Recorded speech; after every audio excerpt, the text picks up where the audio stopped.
Welcome back student.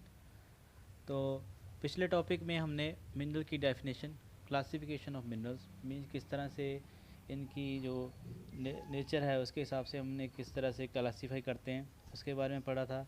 किस तरह से जो नेचर में हमें मिलते हैं इसके बारे में पढ़ लिया था। इसके अलावा फेरस मिनरल्स जैसे कि आयरन और मैग्नीज़, और फर्दर आयरन और की जो टू कैटेगरीज़ हैं, हेमेटाइट और मैग्नीटाइट, इसके बारे में पढ़ा और देखा कि किन किन स्टेट्स में इनकी जो भरमार है उसके बारे में भी पढ़ लिया था। और इसके अलावा हमने नॉन फेरस मिनरल जैसे कि कॉपर और बॉक्साइट के बारे में भी पढ़ लिया था। तो नेक्स्ट हमारा टॉपिक है नॉन मेटालिक मिनरल्स, मींस ऐसे मिनरल जो कि मेटालिक फॉर्म में नहीं होते हैं। माइका एक ऐसा ही मिनरल है जो बहुत सी पतली लेयर से मिलकर बनता है। ये आसानी से पतली शीट्स में टूट जाता है। ये शीट्स इतनी पतली होती है कि कुछ सेंटीमीटर हाइट ही तय होती है जब इसकी हज़ारों शीट्स को एक के ऊपर एक रखा जाता है। माइका एक ट्रांसपेरेंट काले, हरे, लाल, पीले और भूरे रंग का होता है। लेक्सिटी का नेचुरल इंसुलेटर होने के कारण और हाई वोल्टेज के प्रति रेजिस्टेंस के कारण ये माइका जो है इलेक्ट्रॉनिक इंडस्ट्रीज़ में जो इलेक्ट्रिकल अप्लायंसेज हैं उनमें बड़े स्तर पर यूज़ किया जाता है। माइका के डिपॉजिट छोटा नागपुर प्लेटो के नॉर्दर्न पार्ट, कोडरमा गया, हजारीबाग बेल्ट ऑफ झारखंड जो है लीडिंग प्रोड्यूसर है माइका के। राजस्थान में मेजर माइका जो प्रोड्यूसिंग एरिया है वो अजमेर है।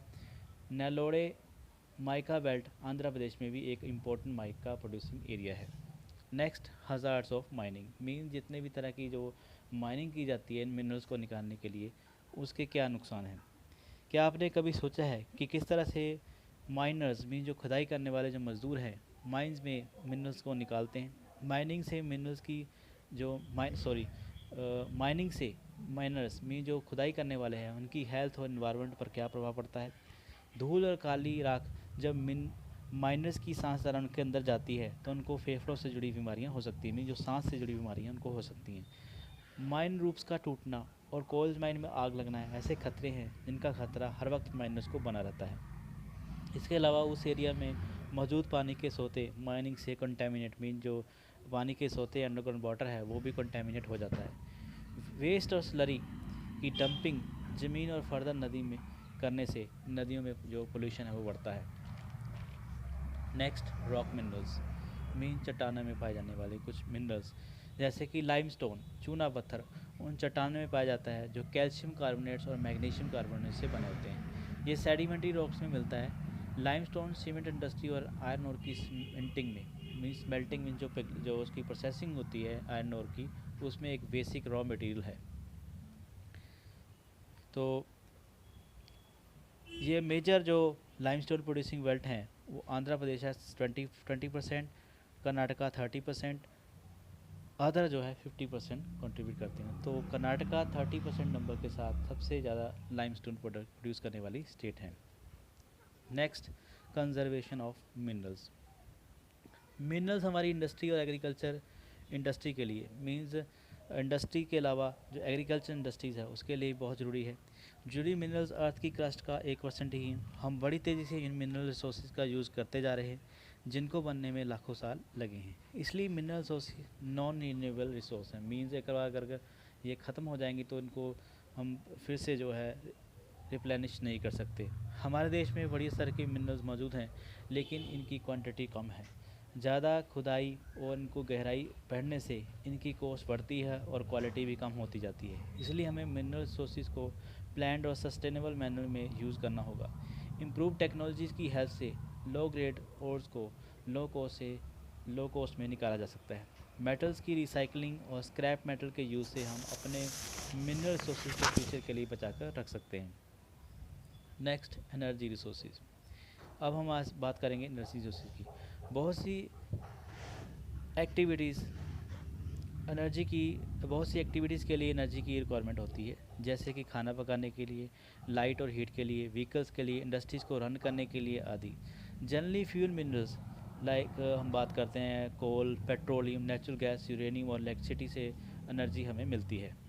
एनर्जी सोर्सेज को दो ग्रुप्स में क्लासीफाई किया गया है, conventional and non conventional means परंपरागत और गैर परंपरागत मींस जिनको हम कन्वेंशनल मींस परंपरागत जिनको हम पुराने समय से यूज़ करते आ रहे हैं। नॉन कन्वेंशनल मीन्स ऐसी कुछ नई टेक्निक्स आ गई हैं जिनका हम आगे फर्दर जो एनर्जी के रूप में यूज़ कर रहे हैं।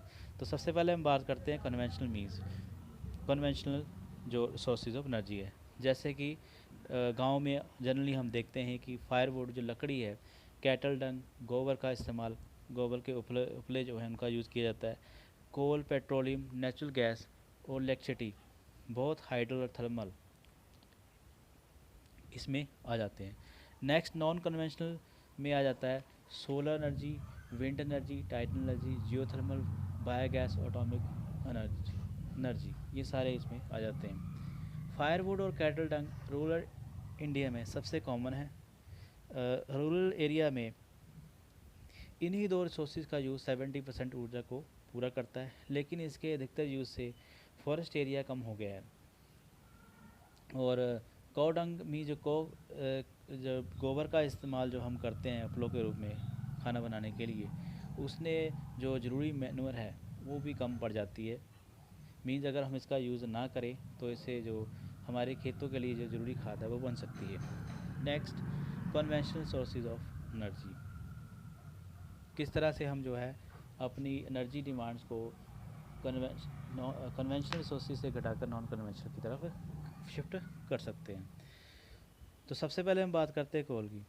भारत में कोयला अच्छी मात्रा में मिलता है। ये देश में लगभग आधी ऊर्जा की डिमांड को पूरा करता है। ये पावर जनरेशन तथा घरों में इंडस्ट्री को एनर्जी प्रोवाइड करता है। जैसा कि आप जानते हैं कि कोयला प्लांट मटेरियल के सालों के कंप्रेशन से बनता है, इसलिए इसलिए कोयला बहुत से फॉर्म में मिलता है और ये निर्भर करता है कि इसकी डिग्री ऑफ कंप्रेशन और वरियल टाइम मीन कितने समय से ये दबा हुआ है। डिकेइंग प्लांट्स के दलदल में दबने से पीट बनता है। मीन दलदली एरिया में जो बनने वाला कोयला होता है उसकी डिकम्पोजिशन से बनता है। मीन जो डिकेइंग प्लांट होते हैं जब दलदली मिट्टी में दब जाते हैं तो ये कोयला बनता है, जिसके कारण बनने वाले कोयले में लो कार्बन कंटेंट और हाई मॉइस्चर कंटेंट और लो हीटिंग कैपेसिटी होती है। नेक्स्ट, लिग्नाइट, ऐसा ही लो ग्रेड ब्रोन कोयल है जो कि सॉफ्ट होता है। मीन्स जो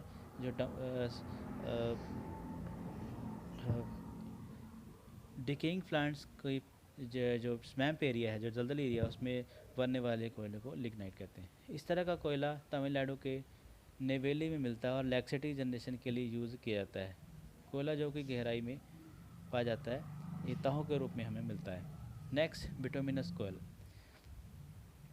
ये सबसे प्रसिद्ध कोयले में से एक है। मेटलर्जिकल और कोल इंडस्ट्री में इस कोयले का यूज़ ब्लास्ट फर्नेस मीन्स जो भट्टियाँ होती हैं उसमें किया जाता है, और आयरन की स्मेल्टिंग मीन जो आयरन की प्रोसेसिंग है उसमें भी इसको यूज़ जो है बड़े स्तर पर किया जाता है। नेक्स्ट है एंथ्रासाइट, सबसे बड़ी क्वालिटी का हार्ड कोयला है। भारत में कोयला 2 जियोलॉजिकल एज के हिसाब से इन रॉक्स में मिलता है।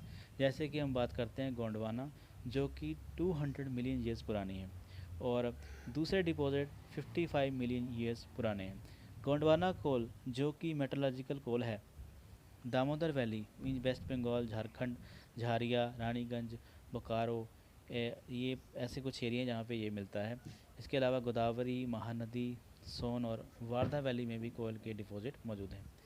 टर्शरी कोल नॉर्थ ईस्ट के मेघालय, असम, अरुणाचल प्रदेश और नागालैंड में मिलता है।